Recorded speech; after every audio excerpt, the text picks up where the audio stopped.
morning or good afternoon, depending on where you are in the world. My name is Alan here from Dream Big Live Tiny, and last night I got the chance to stay in this absolutely incredible 255 square foot tiny house from the Depression era in the 1940s. So the tiny house is located in the historic district of downtown Llano, Texas, a small town just about an hour and a half west of Austin. It's located right next to these decommissioned Southern Pacific lines and some older train cars directly behind me. It's located a stone's throw away from the Llano River, which cuts directly through the middle of downtown Llano and features this absolutely beautiful bridge that you may or may not see behind me in the distance. And we're only about a 15 to 20 minute walk into downtown Llano, where you'll find tons of antique shops, cool little coffee shops, restaurants, not a whole ton to explore. It is a really small town of only 5,000 to 7,000 people, but it's a perfect little spot for a weekend getaway or even just a weeknight away from the city. Now, the outdoor living area of this tiny house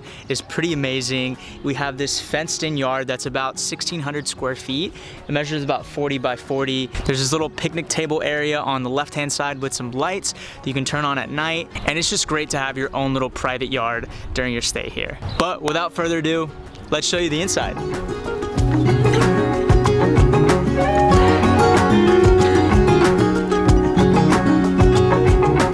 So welcome to the inside of the beautiful Llano Line Shack. When you first walk in through the front door right off of the street, where you have this beautiful open floor plan, you have this incredible pyramid shaped ceiling built out of wood, reclaimed and restored from the original house, as well as this incredible copper light fixture. When you walk in on the left-hand side, you have this cool little studio area or a workspace, this cool little like painter's table that you can kind of swivel and turn and change the degree of the table itself. It's a good little spot to just hang out, read a book, or crack a window open, let some air in, and just hang out there. Directly across from that little studio area is the sleeping area. So we have this full size, though it may even be a queen size bed, surrounded by this wall partition of red brick, which I absolutely love. It's probably one of my favorite parts about this house. It is real brick, so it's not just wallpaper or some sort of like facade, but it gives this little space a bit of an industrial vibe and actually serves a functional purpose to block off the bedroom from the rest of the house. There's a sort of built-in shelf area from the brick, as well as a floating shelf above where you can keep all of your electronics. There you have some charging ports right there with USB charging ports. So it's really handy to kind of have that next to your bed. It's a great place to just kind of store your belongings, charge your phone at night. And there are two large windows directly in front of the bedroom, bringing in tons of natural light from that side of the house. On the right-hand side of the house, when you walk in, we have this cool little built-in table that seats 2 people. It's a great place to have your meals, to sit down, have some coffee. And with the surrounding windows, you have amazing views of downtown Llano, of the bridge that goes over the Llano River, as well as the decommissioned Southern Pacific lines. It wasn't until this morning that I actually realized this picture, but in this little nook area, there's this image of the original house in its original condition, its original state. And it's just really cool to see how they conserved so much of the character of that original home in this home itself. The coolest thing I think on the exterior that they retained, they actually kept the original metal roof. Then I started to think that it might not have been the best idea to keep sort of an older rusted roof. Personally, I don't know how long they last, but you know, being a house from the 1940s, with the original roofing, my thought was that they maybe put some sort of newer roof under that and then overlaid this older rusted roof on top of it to kind of conserve the original state of that home. But nonetheless, it's really cool to just see how the house kind of retained its original shape and structure, and they really just built this beautiful home out of, you know, the same bones and the same skeleton of the original home. Now, moving through the right-hand side of the house, you have the kitchen on the far right end. The kitchen is really simple. They actually have just this stainless steel kind of integrated sink and bar top, as well as a portable 2-burner cooktop, and then all of your essentials, your pots, pans, cups, plates, silverware, olive oils, seasonings, whatever you guys actually need to cook full meals, you definitely have access to that here. You just have to get a little creative with the fact that there are only 2 burners. But you do have an apartment-sized fridge. It's about 10 cubic feet, And so there's plenty of place to store your food if you're coming for a weekend. Even if you're coming for a week or longer, I personally have the same exact fridge in my tiny house that I live in full time.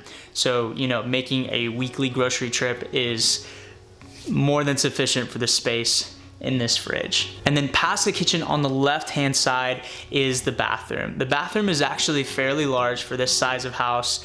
It takes up about a fifth or a sixth of the house. You have this beautiful little vanity when you walk in, and then on the right-hand side you have a flush toilet. And then in the far end, in the back, you have this like 5 by 3 foot shower.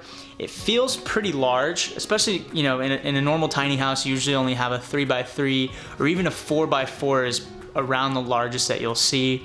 So this is definitely on the larger side of showers. They have a small tankless electric water heater, so you have an endless supply of hot water if you want to take your longer hot showers here. And they have this really cool stained glass window that they conserved from the original structure, which kind of helps to vent and circulate air, especially when you're taking a shower. Just pop that open and let some of that steam and moisture escape, and then bring some airflow back into the house. Then coming out of the bathroom and you take a left, you have this beautiful Dutch door where you can open the top and just kind of peek out into the backyard and get some fresh air, or open it fully and then you have access to the backyard, the fenced in backyard that I was telling you guys about. So you have this area of about 1,600 square feet.